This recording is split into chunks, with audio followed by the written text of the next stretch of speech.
So you may have heard in the introduction, have been involved with resiliency design. I'm kind of the urbanist in the office, so I work on all the large master plans.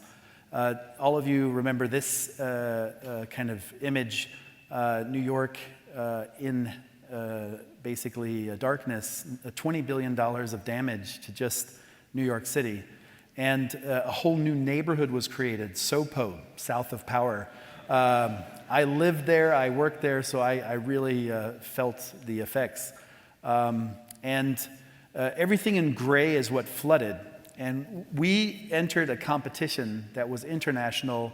It was run by the federal government, HUD, and it basically stated that, $1 billion of the $60 billion that were sent to the Northeast to recover from this flooding, $1 billion would not be just Band-Aids or fixing things that were broken, but would actually start to think about how can we actually protect ourselves from future events like this.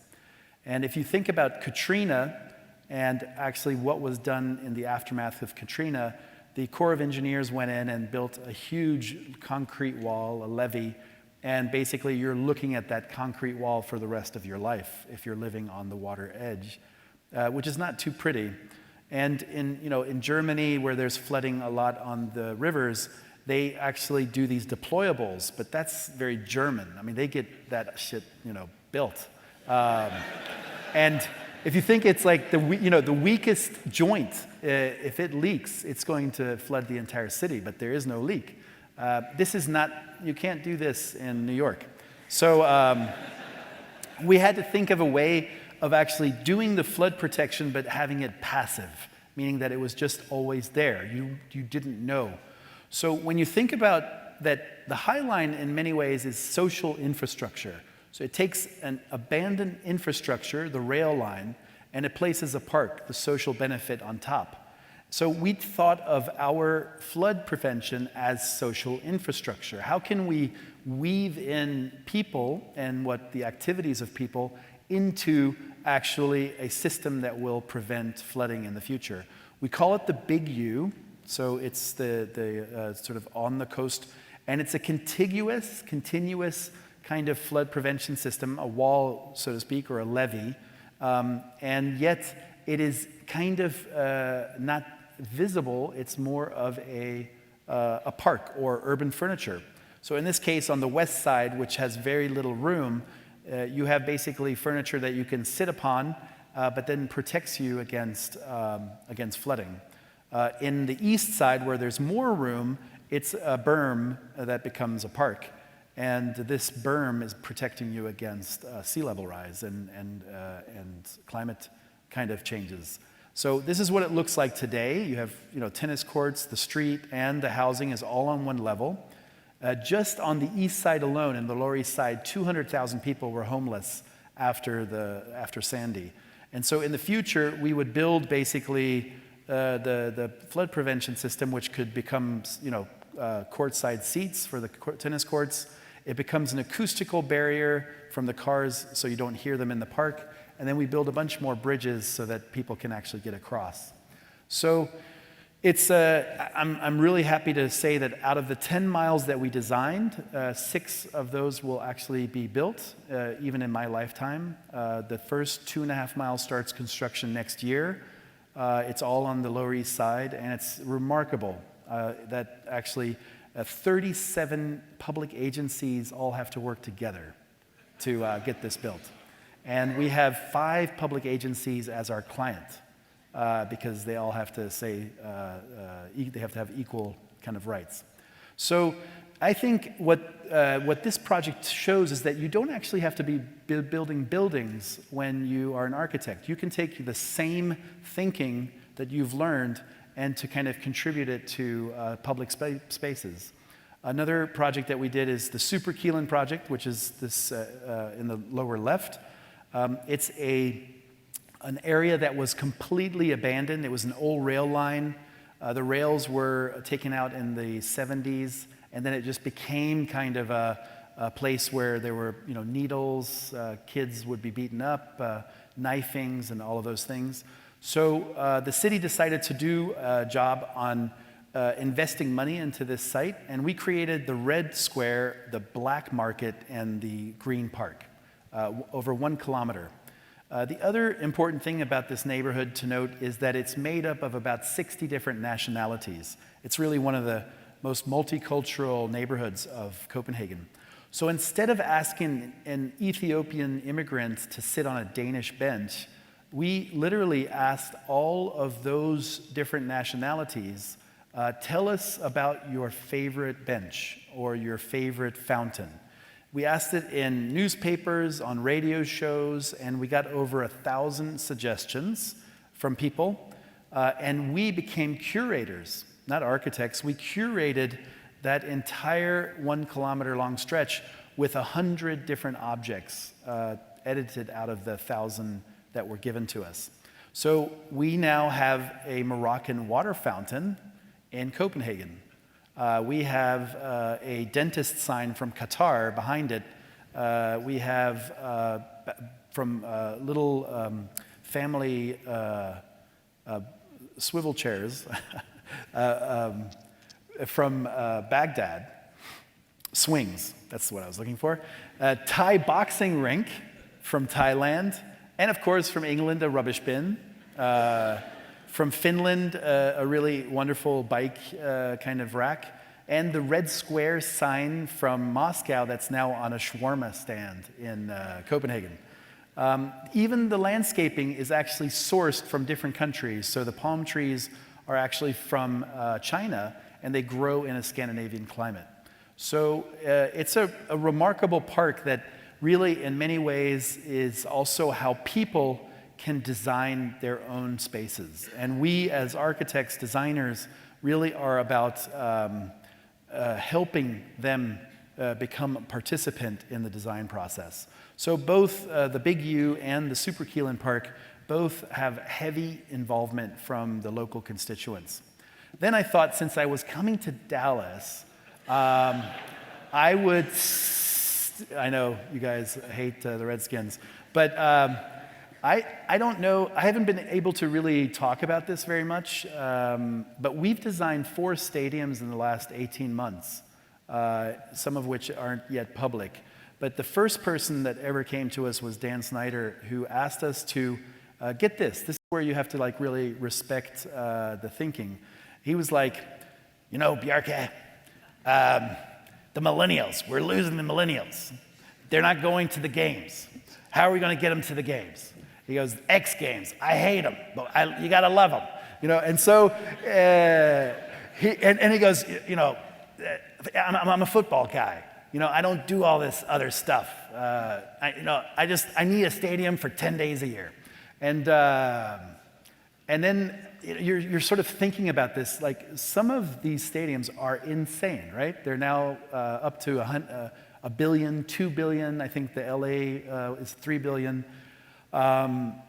There's a lot of public money that goes into these stadiums, and it's true. The one that the Redskins play in now is for 10 home games a year, and it's very rarely used otherwise. So we took this as a challenge to basically talk about what is a stadium in our future.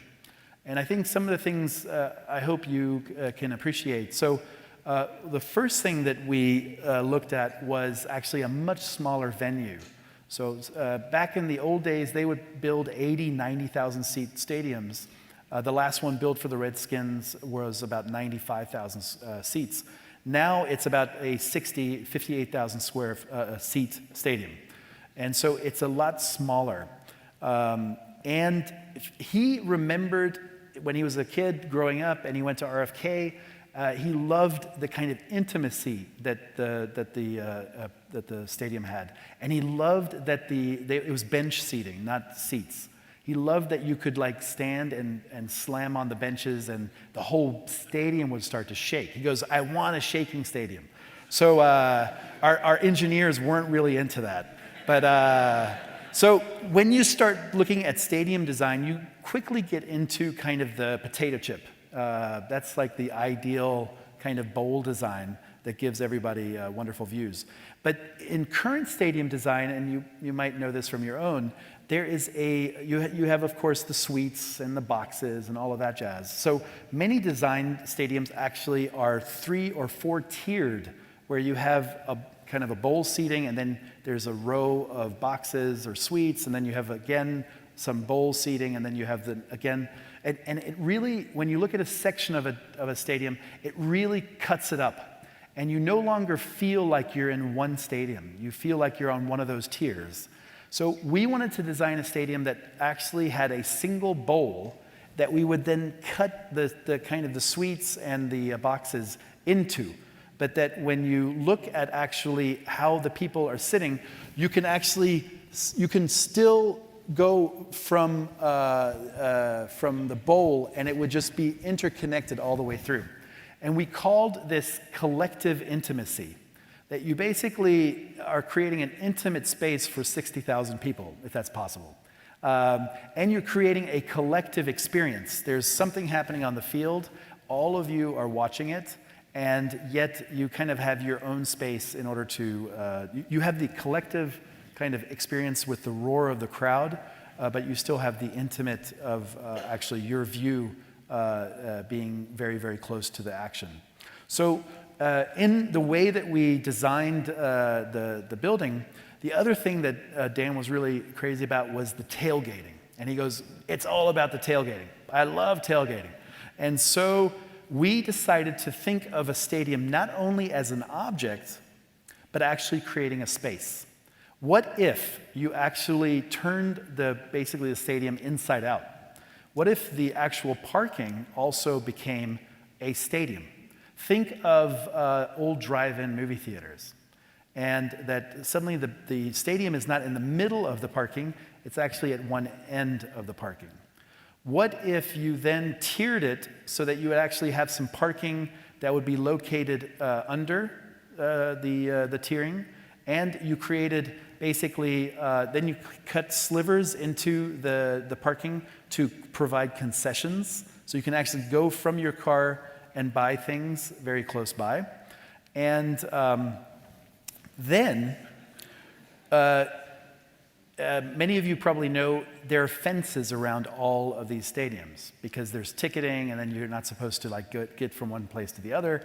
And so there's also security and all of those things.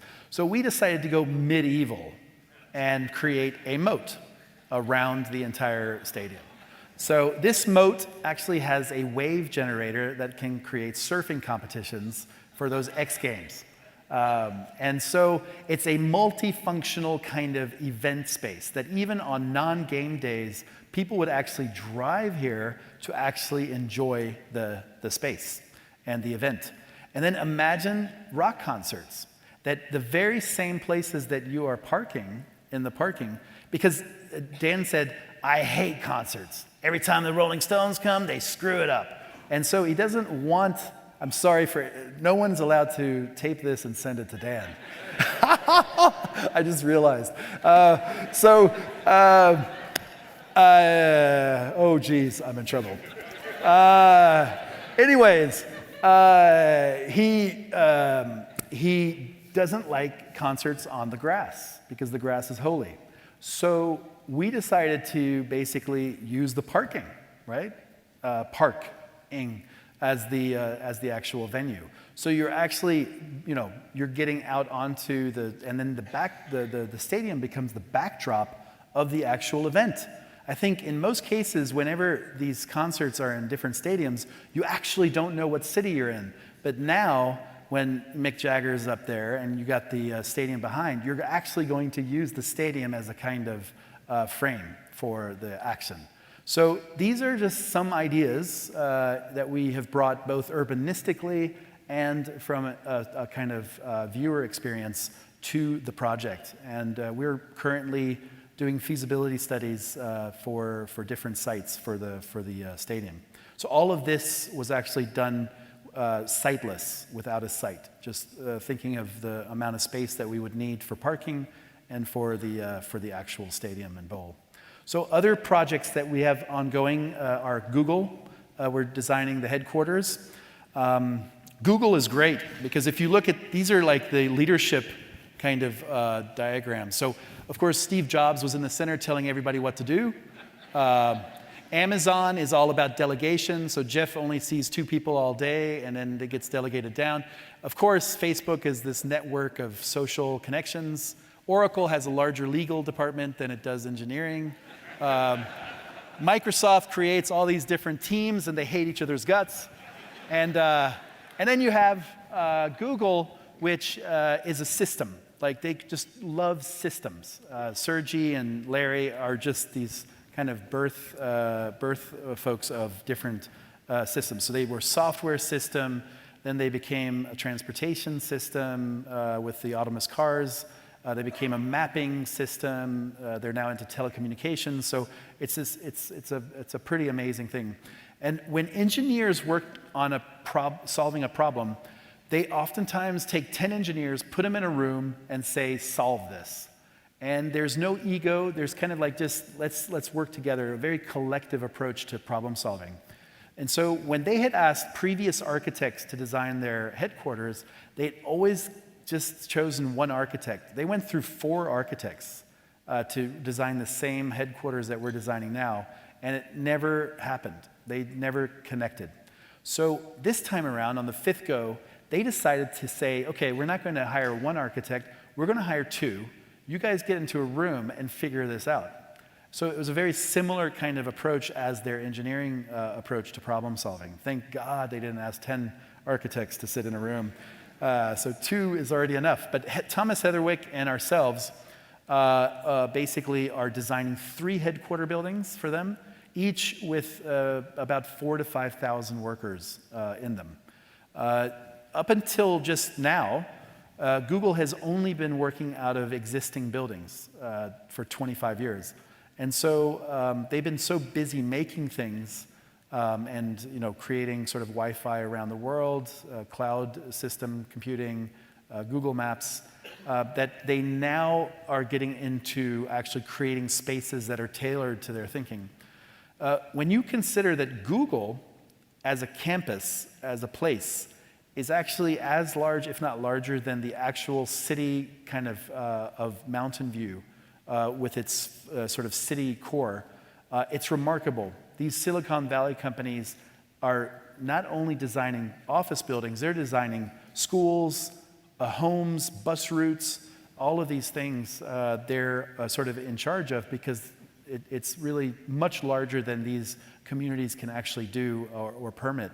So we've designed 3 years ago a master plan for the Mountain View site, which is on the South Bay.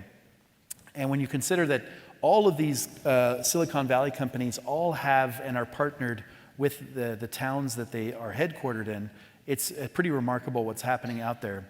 Our approach to it is that we are preserving the habitat that the buildings are on. So we basically tear up all asphalt for parking, and we are making things back to their original wetland kind of quality. We then are creating sort of a macro system or a kind of a Buckminster Fuller version of the dome. And then within and under that dome, we create human-scaled spaces. These are everything from work to play to interaction. And so we see Google as sort of growing in these big top tents. And then the buildings inside or the spaces inside are always changing, whether they're doing software engineering or automotive engineering or telecommunication, because the spaces that they need for those are so different. The city has requested that all buildings are porous and that the people can actually, citizens can move through the buildings.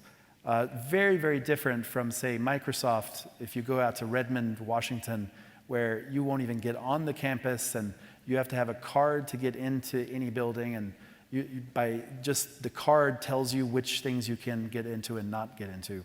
So it's a different type of approach to city making. And we're going to be showing a lot more images of these in the months to come. But a really amazing client to be working with. And then finally, and we're using flexible PVs on the roof. Oh, and we're working also on the stations of the Hyperloop. This is a new public transportation system moving individuals at 800 miles an hour through vacuum tubes.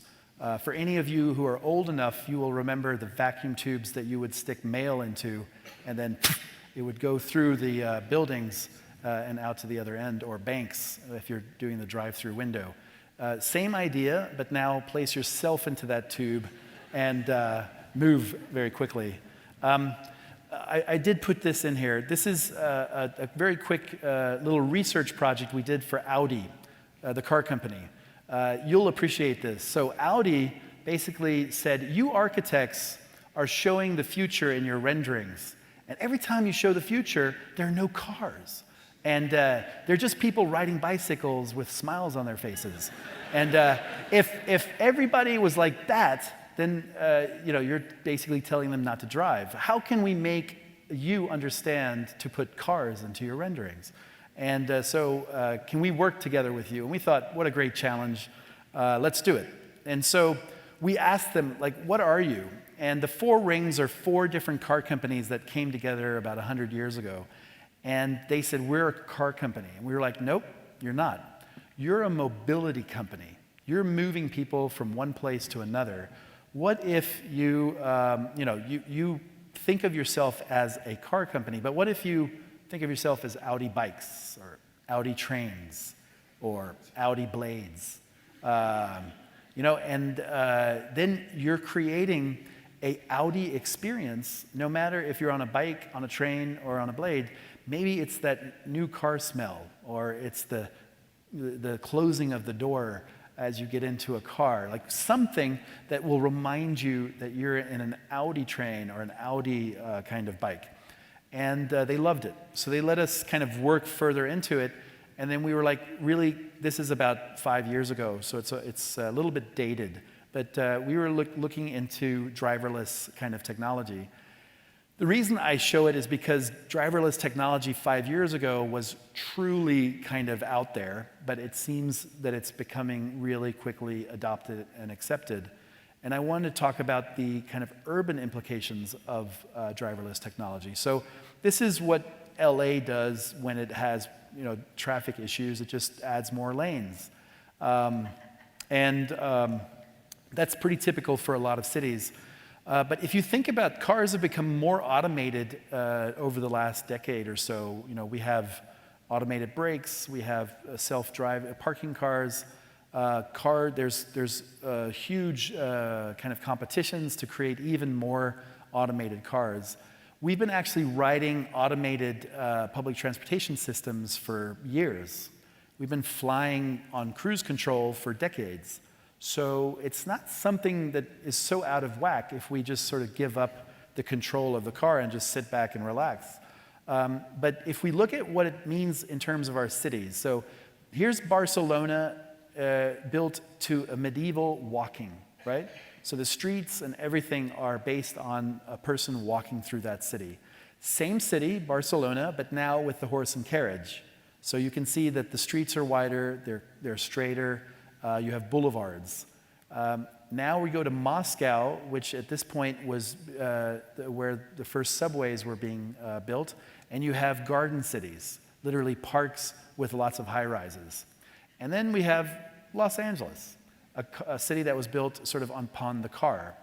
This is the interchange of the 405 and the 10. If we just take the 405 and the 10 and compare it in scale, it is larger than the entire medieval city of Copenhagen. It is enormous, the amount of space that we have sort of given over to traffic engineers. And the question is really, do we want to allow traffic engineers to kind of organize our cities? And the question we ask is, what is the next paradigm? So if in autonomous vehicles, we can actually get 12 cars for where today there are 4 cars. We can actually use the space a lot more efficiently within our cities. And if today 15% of our cities are roads and asphalt, we could actually do the same amount of people and cars in actually 5% with autonomous vehicles. And that leaves 10% over for either more people or to actually start selling off some of that land to create the paradigm shift and investment. So for Audi, we created a new street called a smart street. This is the cars driving with the arrows, and all of the people's movements are actually picked up in real time, and the car is driving and changing its speed and its direction based on where people are actually moving. And so we imagine a street, and even if there's an obstacle in front of the car will just stop and then move again when the obstacle is gone. So we see the ability of actually, today we have a lot of dumb streets. They don't do anything. They're asphalt or concrete. We see the possibility of actually creating smart streets where you're actually able to change the direction of those streets moving into the city or out of the city by the ability of actually changing their color or their direction. So this is one thing that we feel is very doable, and we're trying to work now with Audi and with city governments to actually allow us to test out some of these concepts in places like New York. So in conclusion, as I mentioned before, I really want you to leave here today expanding your perception of what an architect can do. This is a power plant in Copenhagen that was an architectural competition. And who has architects designing power plants? That's just crazy. But Denmark has been burning its trash for 60 years because it has no place to put them. It's like you can't do infill anywhere. And so one bag of trash is equal to 4 hours of electricity and heat.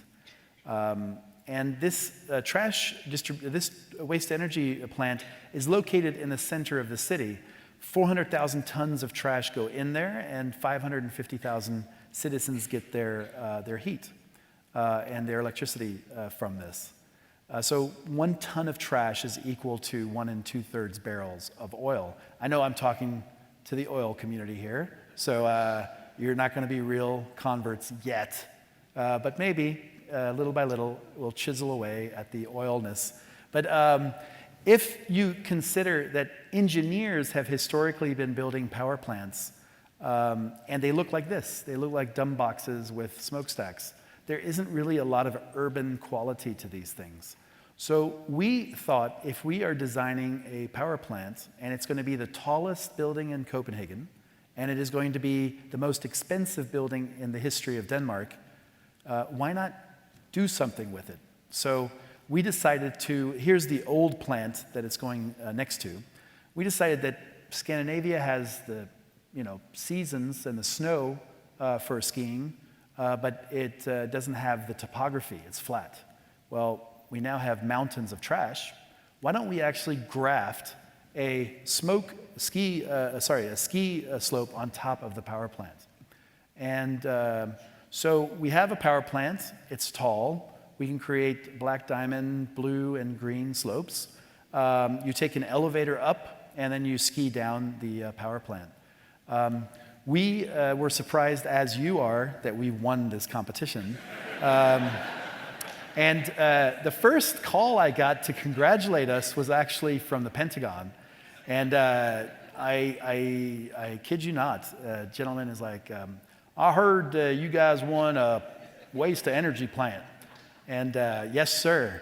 Well, I got guys in Iraq getting shot at trying to take our trash and bury it in the sand. I go, well, sir, that's oil right there. That's energy.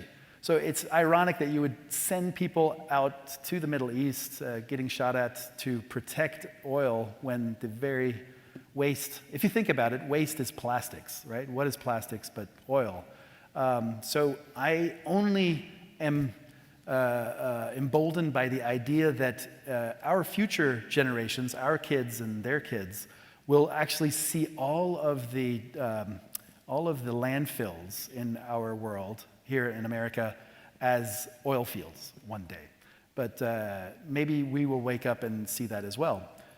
Because if we make ourselves, energy secure, meaning that we have the energy right here, We don't actually have to go out and get it. That is yet another amazing opportunity that we can tap into.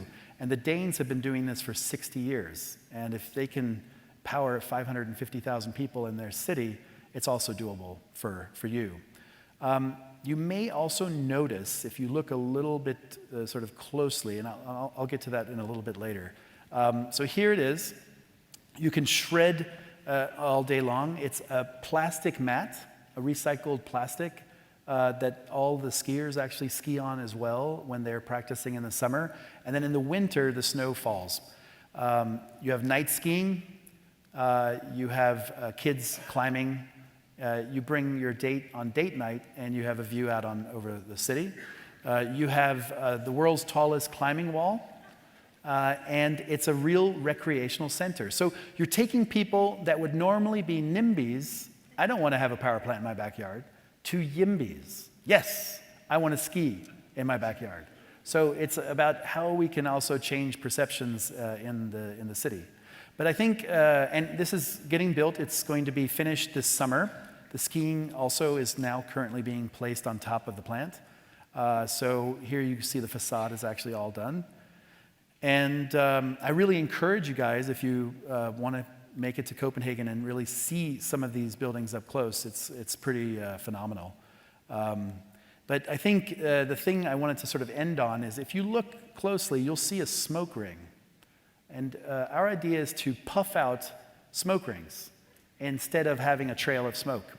Because we humans actually are very much driven by knowledge. And in order for us to change our ways, a trail of smoke tells you nothing. It's just a trail of smoke. If you puff out a smoke ring every time 1 ton of CO2 is burned in the plant, you can count the smoke rings and you know how many CO2 tons have been burnt. The same way that when the clock tower strikes 3, you know it's 3 p.m. So with knowledge, we can actually become better citizens in our cities and engage with the city. So you will come to Copenhagen. You'll be able to ski down this mountain and see smoke rings puffing out at the top. And I'm really looking forward to doing this myself. And you know, as an architect, you can't just go and get a steam ring generator. They don't exist. So we actually have been prototyping this ourselves. We have a little lab rats called Big Ideas, and they are literally putting this together bit by bit. So here is a prototype of a test.